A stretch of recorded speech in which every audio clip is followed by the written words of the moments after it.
मैं आपको शक्ति का दूसरा सिद्धांत बताता हूं।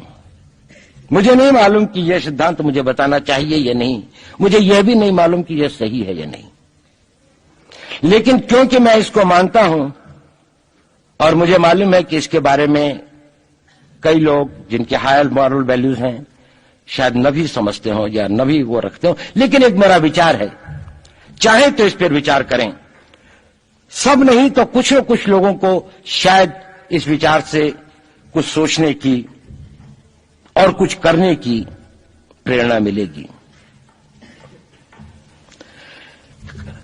इतिहास दुनिया की सबसे बड़ी अदालत है, इससे बड़ी अदालत कोई नहीं है।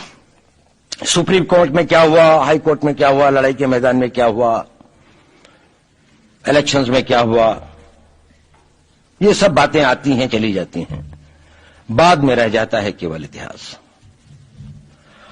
और इतिहास का निर्णय हमेशा उसके पक्ष में गया है जो शक्तिशाली था।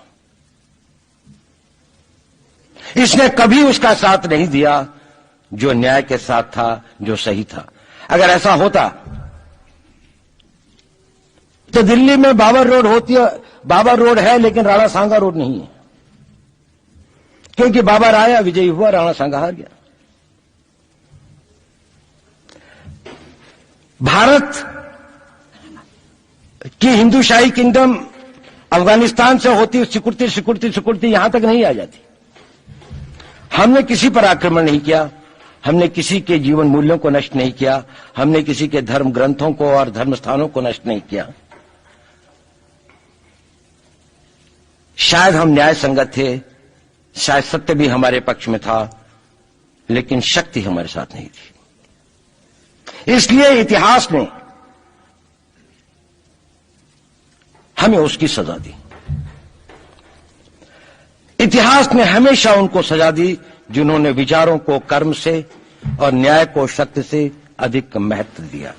अब मैं ये नहीं कह रहा हूं कि उसकी तिलांजलि कर देनी चाहिए, ये नहीं है कि न्याय का अपना महत्व नहीं है, लेकिन यदि कॉन्फ्लिक्ट ऑफ इंटरेस्ट हो तो शक्तिशाली बनना ज्यादा आवश्यक है।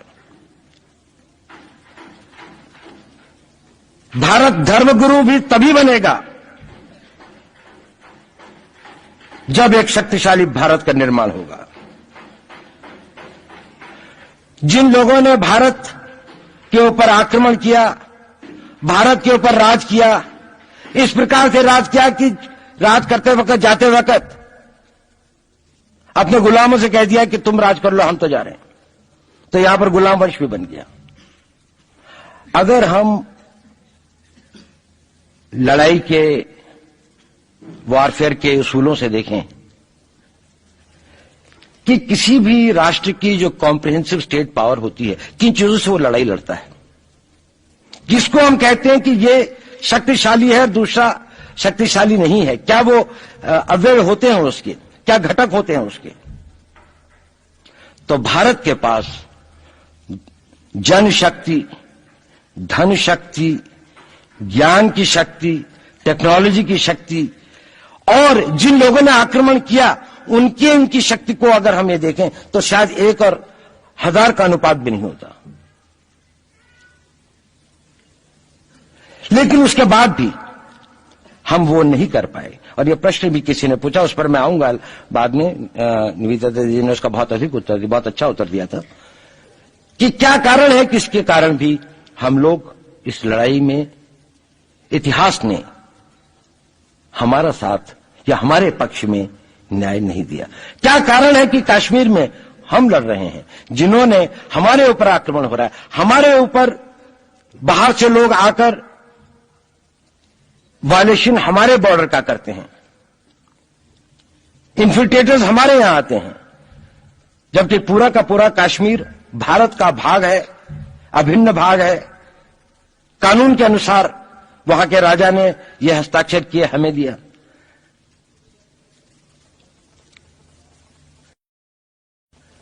क्या कारण है कि करोड़ों की संख्या में बांग्लादेश से लोग भारत में आते हैं, हम बाड़ लगाते हैं, वो लोग वहां से मना करते हैं कि आप हमारे आदमियों को आने दीजिए, और हम कुछ नहीं कर पाते। और भारत में 2 करोड़ नागरिक रहते हैं। हम हर एयरपोर्ट के ऊपर में इमिग्रेशन की चेक पोस्ट लगाते हैं कि कहीं पर कोई एक आदमी बिना पासपोर्ट के या बिना वीजा के भारत में प्रवेश न कर जाए। यहां पर लाखों की संख्या में, करोड़ों की संख्या में लोग आते हैं। सुप्रीम कोर्ट भी ये वो करता है कि जिन लोगों ने जो इसके लिए जिम्मेदार हैं, उन्होंने जो काम किया है वो भारत के ऊपर आक्रमण के बराबर काम किया है। और वही सरकार उस सुप्रीम कोर्ट के 25 जुलाई 2005 के निर्णय के 3 दिन के अंदर में एक नया अध्यादेश जारी करके उन सारे के सारे कानूनों को फॉरेनर्स एक्ट के अंदर में इनकॉर्पोरेट कर लेती है, क्योंकि जो वो IMDT एक्ट था उसको सुप्रीम कोर्ट ने नल एंड वॉइड कर दिया। ये सब बातें हमें सोचने और समझने की आवश्यकता है। एक कारण, मैं ज्यादा चीजों में नहीं जाना चाहता, इतना समय भी नहीं होगा, कि भारत विदेशों से इतना नहीं हारा। अंग्रेजों ने भारत के खिलाफ कोई लड़ाई ऐसी नहीं जीती जिसमें कि अंग्रेजों की फौज में भारतीय सिपाही नहीं थे। चाहे वह पहले बंगाल नेटिव आर्मी थी, 1857 के अंदर में सिखों और गुरखास ने उनका साथ दिया। जब सिखों से लड़ाई हो रही थी तो बाकी लोगों ने उनका साथ दिया। हमेशा नेटिव आर्मी उनके साथ थी। जब जब आक्रमण वेस्ट से हुआ, चाहे वो पार्थियंस थे, चाहे हून थे, चाहे मंगोल आए, बाद में मुगल आए, तो लश्कर कहां बने? वो तो थोड़े से लोग आए थे। लश्कर बने काबुल में, जिस वक्त तो इस्लामाइज भी नहीं हुआ था, लाहौर में, सरहंद में। हिंदुस्तानियों को हराया है तो हमेशा हिंदुस्तान के लोगों ने साथ नहीं दिया देश का। और दर्द है तो केवल इसी बात का। भारत के इतिहास में अगर दर्द केवल इस बात का नहीं है कि विदेशियों ने हमारे साथ क्या किया, उनका तो हम मुकाबला कर लेते। दुख इस बात का था कि हमारे सभी लोगों ने साथ नहीं निभाया और साथ नहीं दिया।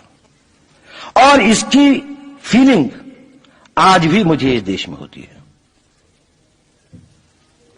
और भारत को आंतरिक या बाह्य शक्तियों से जो सबसे बड़ा खतरा है, वो खतरा इस बात का है कि हमारे अपने लोग ही कहीं राष्ट्र की सुरक्षा, राष्ट्र की अस्मिता, राष्ट्र के गौरव का सौदा न कर बैठे, अपने आज के सुख के लिए अपने भविष्य को अंधकारमय न कर दें।